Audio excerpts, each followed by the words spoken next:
What's up, and welcome back to Bird Talk. I'm your host, Earl Knows It All, man. And Falcons fans, how are you feeling? It's official. You got your GM, you got your head coach, you got your coaching staff together. You may have your quarterback, who knows? Yeah, that's what today's show is about, man. Not much to talk about Super Bowl week, so the Falcons have remained busy, though, man. You get an opportunity to add a couple guys into your front office. Of course, we talked about Kevin Stefanski being hired. I gave you my thoughts on it, man.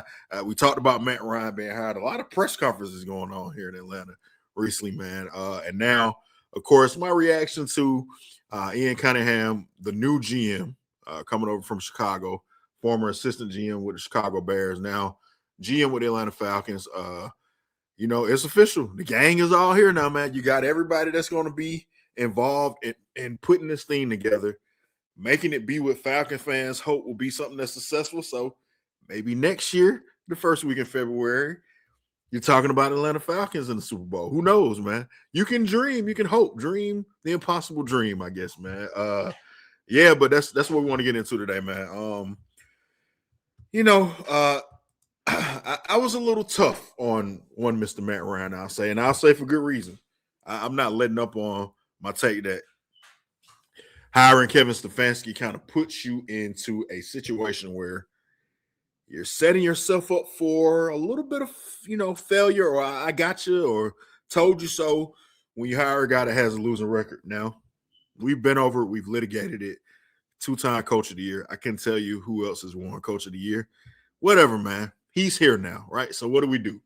How do we start piecing this thing together? I will say this Ian Cunningham hiring did make me feel a little bit better. I was a little bit more, I won't say excited, because, who knows what a guy's going to do as a GM, man.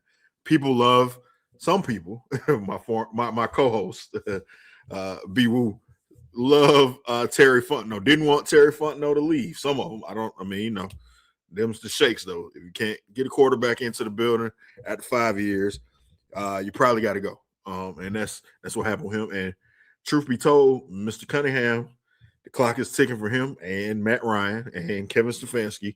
If they don't get this thing figured out, I would say Arthur Blank is probably short on patience. He's shown that to be the case. Definitely would only given 2 years to Raheem, 3 years for Arthur Smith, 8 years that they haven't been in the Super Bowl. In the playoffs at all, not Super Bowl. Pardon me. 8 years since they made the playoffs. 9 years since that Super Bowl run. You start looking at this thing and saying, okay, what do we got to do when you see the Chicago Bears, who were down in the dumps? Perfect time to plug right here on this channel. Are the Chicago Bears cursed? I just put that video out 2 years ago. Over 1,000 views on it. This team was in the position in overtime to get to the NFC Championship game. So it can turn around very quickly. You got to find the right coach. You got to have the right quarterback. And the beauty of that is, as far as that turnaround, a guy who was involved in that is Ian Cunningham. The other thing I like about the hire, and I'll say, is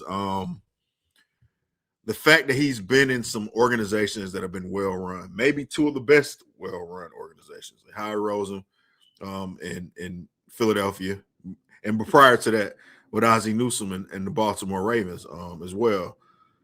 He was a part of 2 Super Bowl winning organizations. He was there when those organizations won Super Bowls. Not as the lead man, but he had an opportunity to see, how an organization was ran from top to bottom. In Baltimore, I'm told he came in as an intern. He talked about that during his press conference today, and worked his way up the ladder, man. And eventually became, I think he was head of like certain Southeast region or something as far as scouting was concerned, before moving on to Philadelphia and becoming the director of college scouting in Philly, and working, like I said, there with one of the best front office minds in the NFL as well. So can that stuff rub off on you? Did the Super Bowl rub off on Raheem Morris? I don't know. I think you're better served when you have someone who comes from a winning organization. And this was my argument against Kevin Stefanski. Now, Kevin Stefanski wasn't just a Cleveland Browns head coach, but that was the most recent thing he done. And, for lack of a better term, he kind of failed at it miserably the last few years anyway. This kind of hire in this position allows you a little bit of leeway if you're Matt Ryan. Now, it could make Ian Cunningham a scapegoat. Who knows, man? But that's what some people may say. They felt like Terry Fontenot was kind of left out to hang or left out to dry. But as I think about this more and more, and kind of hearing the press conference, hearing him do an interview afterwards on 92.9 The Game, here in Atlanta, he talked about being able to get the players. His role is to get the players that are going to fit into what Kevin Stefanski and his this coaching staff wants to do. So a lot of the talk about, and traditionally the way this thing usually works is the GM hires the coach who's like-minded like him and is going to coach a football team the way he wants to build it, you would think. But chicken or egg at this point. Doesn't really matter. What you need is great communication, and you need everyone to be on the same page. That's what you need. So if it's Stefanski, who's the guy who is going to say, hey, this is my vision for what I want our football team, the way I want to play. If they've given him that ability and that power, that's cool. I probably wouldn't have done it, but this is where we are now. So now, if that is the way this thing is being built and ran, you need a GM who's going to come in and be able to work with him and provide him with the players that are going to fit his system and fit what he wants to do, and not just necessarily get him guys that may not work for what he's trying to do. Now, seems in Cleveland that maybe some picks were made that weren't necessarily ideal for Mr. Stefanski. Hopefully this front office, which is newly put together with Matt Ryan, first-time guy in his role as president of football, first-time guy in Ian Cunningham being a GM for the first time. He was an assistant GM the last 4 years. Hopefully these guys, along with Kevin Stefanski, who's been a head coach for 6 years, are all on the same page. That's what we were told at this press conference today. Everyone is here. We got the offensive coordinator that apparently Kevin Stefanski wanted, and Tommy Reed's the guy who he's worked with in Cleveland. He'll be calling the plays from what we understand, despite what Bijan Robinson may know. I don't know. At the Pro Bowl, he seemed a little confused about that. But, yeah, my initial thoughts on this is just, this is what it is. If you're a Falcon fan, you can either choose to support it or not support it. But right now, everybody's 0-0. That's the beauty of it. So it could work, and everybody looks like a genius, much like the failed attempt at the Kirk Cousins and Michael Penix Jr. experiment. It could work. This team building effort to put Kevin Stefanski in place as the head coach and to put Ian Cunningham in as his GM and then work in collaboration, that dirty word that we don't like to hear in Atlanta, that we continue to hear. And Matt Ryan being the head guy to be all, end all, unless Mr. Blank, when he's calling him Mr. Blank, makes the final decision. We've been told that Matt Ryan will make the final decision, but, Matt told us, hey, it's Arthur's team. So who knows, man? But this is what it is now. So as a fan, you can either roll with it or, roll out, I guess, man. You guys know where I stand on that. If you don't, I'm a recovering Falcon fan, man. But one half of the show is a still dedicated Falcon fan as far as I know now. He may say something different. I don't want to put words in his mouth, but he's told me it's black and red. He bleeds that until he dies, so who knows? Now, the thing I would say is if you are a Falcon fan and you come to this place for solace or your, excitement or whatever it is, this ain't a Falcon PR show. We're going to try to keep it real with you. What I will say is they are 0-0 right now, so it could work. It could not work. Who knows? But September will be when we find out about that. And the most important part of that is going to be the QB situation, man. If you watch any of the content I put out regarding the NFL and I'm a guy who, if you got that quarterback position together, you can kind of start figuring some other things out. If you got Joe Burrow, you can be the Cincinnati Bengals and you've stunk for 100 million years, but you can get to a Super Bowl and have a chance to win it if you get the quarterback situation right and can put a few things around them. Even your ineptness can make you do that. The Falcons at one point drafted a quarterback number 3 overall and didn't have to worry about that for the next 14 years. Some of the fans worried about it with Matt Ryan, but you were set at quarterback and you saw a couple trips to the NFC Championship, trip to the Super Bowl, a 28-3 lead at halftime at the Super Bowl. It can work if you have that quarterback position set. Now, things can go awry, of course, and you still need some other pieces. You need some coaching that kind of understands how to put guys in the right position. All of that stuff has to work, but if you have your quarterback situation squared away, it makes the rest of this stuff so much more easier. The tough thing with this is, I will be 100% honest with you, I don't know that they got the quarterback situation squared away. I haven't seen enough of Michael Penix Jr. to say that's the case. Now, Matt Ryan and the company line has been that Michael Penix Jr. is their franchise quarterback. So we'll see what happens with that, but I can't tell you that, man.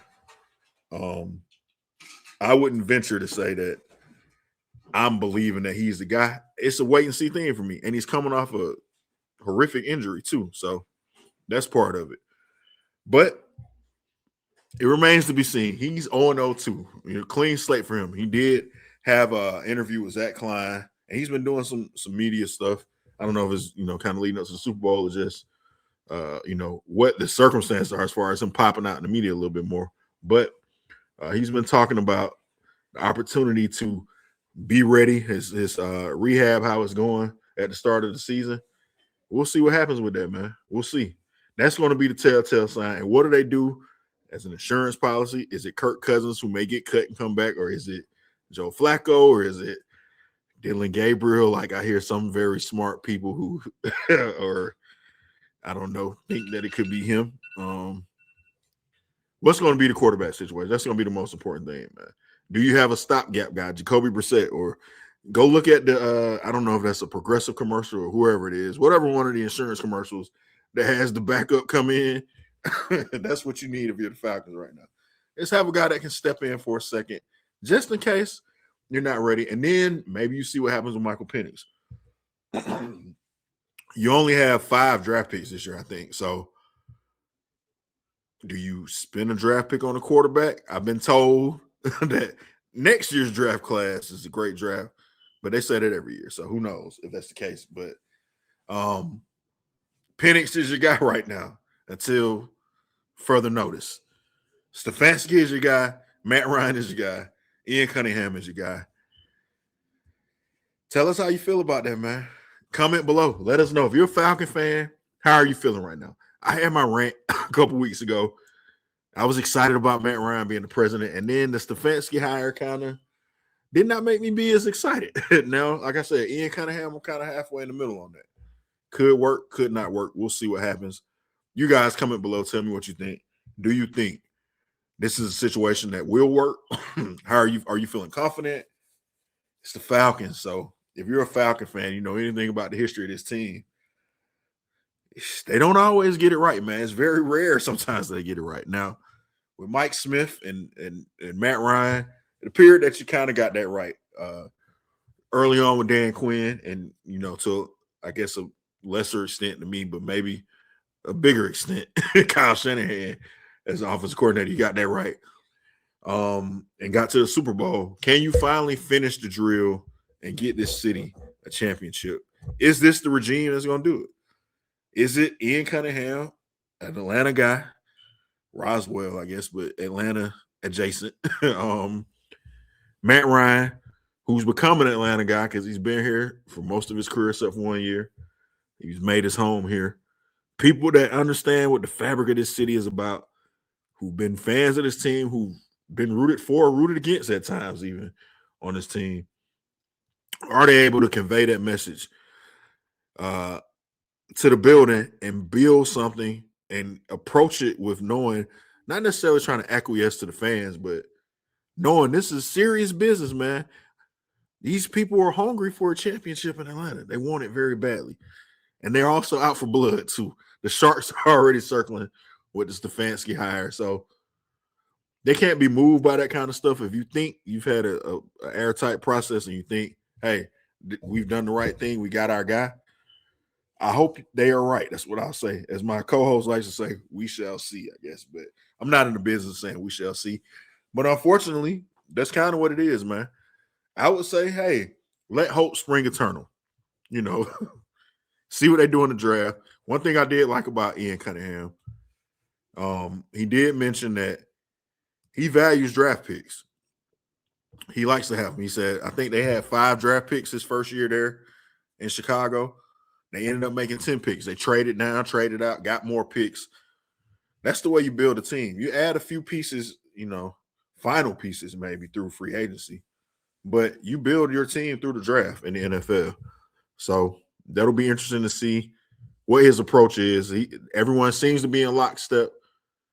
We'll see if that is the case. And like I said, man, we'll hold on to your horses and see what you got, man. It'll be fun seeing how this thing plays out. I hope I'm wrong. I don't necessarily believe in Stefanski, but I want a lot of people that I love are Atlanta Falcons fans. So I want, and you guys watching this, if you're watching this, you're an Atlanta Falcon fan, or you just hate watching, you may be a Saints fan.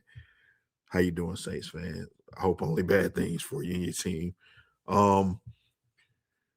You're hoping for good things to happen. So I'm not going to root against Kevin Stefanski or Michael Penix Jr. or Bijan or any of those guys. I do have to give you my honest opinion and keep it real with you, what I think about, certain things that they're doing, but it's never rooting against them or rooting for them to lose. I hope they get it right. I hope they bat 1,000. So we'll see if that's the case. If it is, we might have to change his background and add Stefanski's face in there and add, we got Matt Ryan. We had to put him in a suit too. And maybe Ian Cunningham as well, man, and go from there. But hey, what is Deion's little do-rag say there, man? You got to believe. So that's what I leave you with, Falcons fans. You got to believe, see what happens. The next big thing, of course, is going to be free agency. We'll see what happens with Kirk Cousins. If he's going to be cut, he should be. They're not going to pay him $70 million and go from there. But you guys comment below. Tell me how you feeling. If you watched the press conference, give me your thoughts on it. What do you think about Ian Cunningham? He got a little emotional at the beginning as well, talking about his family and his wife. I mean, that's cool. Let's see if he's going to be able to do the job, though. I'll be interested in seeing it. If any more news breaks, if anything else happens, if Kirk Cousins is officially cut, if they sign a quarterback, whenever all these things happen, we'll be sure to be the place that you want to be right here, man. Come right here to BirdTalk. We'll let you know our thoughts on it and give you any breaking news that happens. So thank you guys for watching, man. Make sure you do yourself a favor. Subscribe. Turn your notifications on so you don't miss a thing. We also do a little show called Cover 2 with B. Woo and Earl Knows It All. If you're just a Falcon fan, you clicked on because of that, you haven't seen the other show, check it out, man. We talk about the Super Bowl. We talk about a lot of things all around the league. So we got plenty of NFL content for you and Atlanta Falcons specific exclusive content right here as well. So do yourselves a favor. Subscribe to the channel so you do not miss a thing. Turn the notification bell on. Hit the like button too, man. Don't be a hater. Don't cost you nothing to like. It's free. Hit the button, and comment below as well, man. Like I said, we love to have your comments. We try to respond to all of them as well. So you guys tell us what you think. Let us know, man. We will be back very soon. Going to try to continue to give you weekly episodes as well, whether it be some evergreen or if some news pops up about the Atlanta Falcons, we'll give you that as well, man. But y'all stay blessed. We'll see you around next time, man. Peace. We out of here. Peace up. A-Town down.